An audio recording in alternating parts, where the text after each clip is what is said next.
भगवान को प्रेम कैसे करें एवं उनकी कृपा कैसे पाएं। जैसे तुम बच्चे से प्यार करते हो, पत्नी से प्यार करते हो, मित्र से प्यार करते हो और धन से प्यार करते हो, वैसे ही तुम भगवान से करो। अब दूसरी बात यह है कि धन की जरूरत हमें मालूम पड़ती है, पत्नी की जरूरत हमें मालूम पड़ती है, बेटे की भी जरूरत हमें मालूम पड़ती है, इसीलिए हम प्यार करते हैं। पर भगवान की जरूरत हमें मालूम नहीं पड़ती है। और क्यों है हमें जरूरत? हमें भगवान की जरूरत क्यों है जरूरत हमें भगवान की? कोई उत्तर नहीं है। और अगर हमें भगवान की जरूरत है भी, तो जब हम पर संकट आएगा तब हम कहेंगे कि आ जाओ। पर पत्नी की तो रोज जरूरत है, वो रोटी बनाए देगी, कपड़े धो देगी, ये कर देगी, वो कर देगी। बेटे की भी जरूरत है, वो मेरा माल और धन संभालेगा और वो जो मेरा वंश है वो चलाएगा, इसलिए जरूरत है। पर भगवान की क्यों जरूरत है?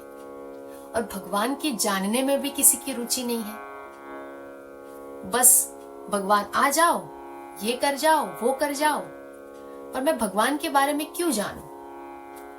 बस भगवान मेरी आत्मा को अमर कर दो और मुझे मरने से बचा लो। पर तुम मरे भी हो तो तुम्हें बचा ले। जो समस्या ब्रह्म से है उसको कौन दूर करे? रस्सी के सांप को कौन सा पहलवान डंडे से मारे? और भय के भूत को कौन हटाए?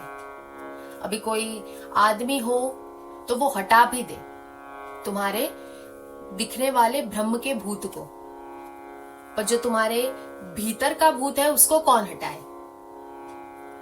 इसीलिए ये जो अज्ञानता है ना, हमें जीवन मरण की कल्पनाएं, ये अज्ञानता जो है वो परिच्छिन्नता, और ये जो अज्ञानता है वो भ्रम, वो केवल और केवल ज्ञान से दूर हो सकती है।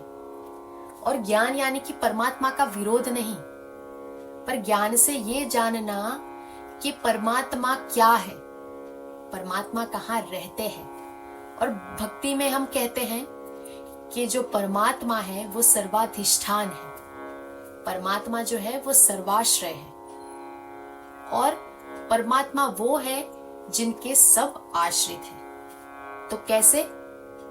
जैसे घड़ा मिट्टी के आश्रित है, और आश्रित कहाँ है और आश्रय है वो कहाँ है? तो आश्रित कहाँ रहता है और आश्रय कहाँ है?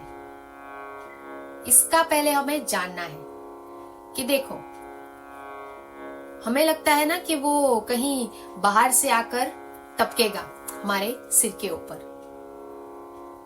तो असल में जिसका मन नहीं लगता ना, अभी उसको भगवान की जरूरत नहीं है। अब हमको आनंद भी नहीं मिलता है, फिर भी हम उस साक्षी स्वरूप का चिंतन करते हैं। और तुम कहते हो कि भगवान हमारा दुख दूर करो, और हम भगवान से ये नहीं कहते कि भगवान तुम हमारा दुख दूर करो, पर हम स्मरण करते हैं, तब दुख है वो अपने आप दूर हो जाता है। अब घड़ा कहेगा कि मिट्टी तू मेरा मरना खत्म कर दे, और हम कहेंगे कि हे घड़े तू मिट्टी की याद कर कि वो कहाँ रहती है, वो क्या है, और बस तुम्हारी मौत गई। तो दोनों में ना फर्क है, ये तुम समझ लो। हम भगवान के ज्ञान से मुक्ति मानते हैं, तुम भगवान को मुक्ति दाता मानते हो, और तुम कहते हो कि वो दे देंगे। पर हम कहते हैं कि भगवान किसी को मरने से नहीं बचाएगा, मिट्टी भी जो है वो घड़े को मरने से नहीं बचाएगी। ये बात आप पहले समझो, इसका आप फर्क समझो कि घड़ा मिट्टी का अनुभव करे तो घड़ा अलग है ही नहीं, तो मरने से बच गया। इसीलिए हमें ना पहले परमात्मा के विज्ञान से हम मुक्त होंगे, परमात्मा के विज्ञान से हम मुक्त होंगे, परमात्मा की दया से हम मुक्त होने वाले नहीं है। फर्क को समझो, ठीक है? जय श्री राम।